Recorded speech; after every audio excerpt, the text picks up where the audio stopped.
இன்றைக்கி நம்ம வீட்டு சமையலில் என்ன பார்க்க போகிறோன்னா தக்காளி சாதம். வாங்க எப்படி செய்யறதுன்னு பார்க்கலாம். அடுப்பத்தை வச்சுக்கோங்க, ஒரு கடாயை வச்சுக்கோங்க, கொஞ்சம் தாராளமாகவே எண்ணெய் சேர்த்துக்குங்க.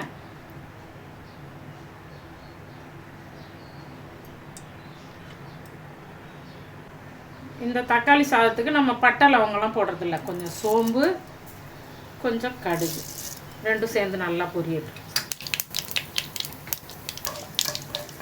கூட கொஞ்சம் கருவேப்பிலை சேர்த்துக்கணும். பொடியாக ஒரு 100 வெங்காயம் நறுக்கி வச்சுருக்கேன், அதையும் சேர்த்துங்க. பொடியாக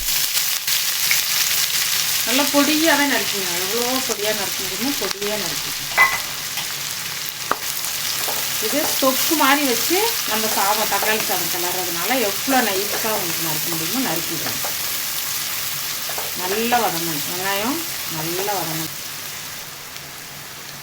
நம்ம சாதாரணமாக குக்கரில் வைப்போம் தக்காளி சாதம், இல்லை குண்டான்லேயே அப்படியே கிளறுவோம். இந்த மாதிரி தொக்கு வச்சு நீங்கள் செஞ்சு பாருங்கள், டேஸ்ட்டு செம்மையாக இருக்கும், சூப்பராக இருக்கும் சாப்பிடுவோம் தொக்கு சாதம்.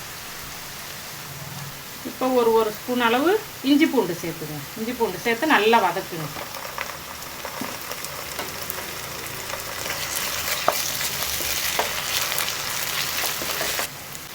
நல்லா இஞ்சி பூண்டு வதங்கினோன்னா ஒரு 200 கிராம் தக்காளி எடுத்து நல்லா பொடியாக நறுக்கி வச்சுருக்கேன். அதை நீங்கள் கையில் அள்ளி இப்படி பிசைஞ்சு விட்டு போட்டுக்கணும், அப்போ தான் சீக்கிரம் வதங்கும். தக்காளி தெரியாது, தக்காளி சாதத்தில் அந்த கலர் மட்டும்தான் தெரியும், தக்காளி வாயில் கடிப்படாது. நல்லா இதை நல்லா வதங்கிட்டோம், ரெண்டும் சேர்ந்து நல்லா வதங்கும். இப்போ கொஞ்சம் மஞ்சள் தூள் சேர்த்துங்க. அது கூடவே ஒரு 1/2 ஸ்பூனு கரம் மசாலா தூள் சேர்த்துக்கணும்.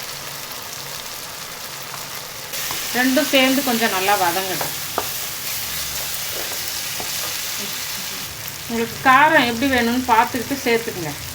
நான் இந்த சின்ன ஸ்பூனில் 1 ஸ்பூன் மிளகாத்தூள் போடுறேன், சின்ன ஸ்பூனில் 1 ஸ்பூன் மல்லித்தூள். எல்லாம் சேர்ந்து கொஞ்சம் நல்லா வதக்குங்க. அந்த வாசனை போகிற வரைக்கும் வதக்கிக்கலாம். சமயத்தில் நம்ம சாப்பாடு தேவையான உப்பை சேர்த்துக்கலாம்.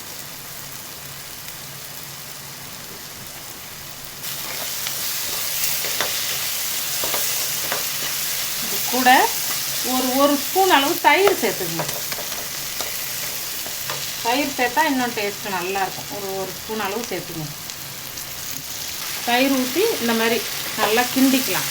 தயிர் ஒரு டேஸ்ட்டுக்காக தான். இப்போ கொஞ்சமாக தண்ணி சேர்த்து இந்த மசாலாவை வேக விடலாம், அந்த தொக்கை கொஞ்சம் வேக விடலாம்.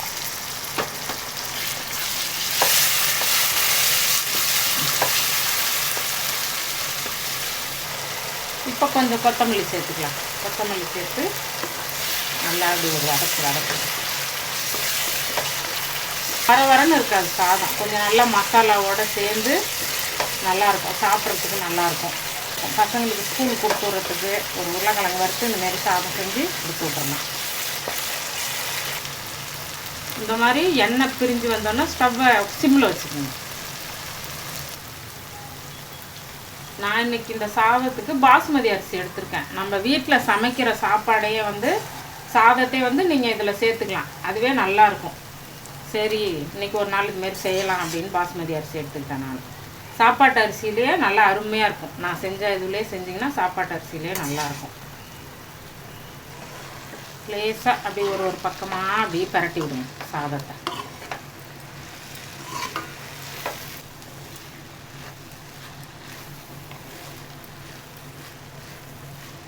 தக்காளி சாதத்தில் அந்த கலர் அது இது எதுவும் வேணாம், இந்த மாதிரி இருந்தாலே நல்லாயிருக்கும். கலர்லாம் போடாமல் செய்கிறது தான் நல்லது. இது நம்ம வீட்டில் இருக்கிற மசாலாவிலேயே செஞ்சது தான். மிளகாத்தூள், மல்லித்தூள், மஞ்சத்தூள், கரம் மசாலா தூள், அவ்வளோதான். இந்த மாதிரி நீங்கள் செஞ்சு உங்கள் வீட்டில் உங்கள் பசங்களுக்கு கொடுத்து பாருங்கள்.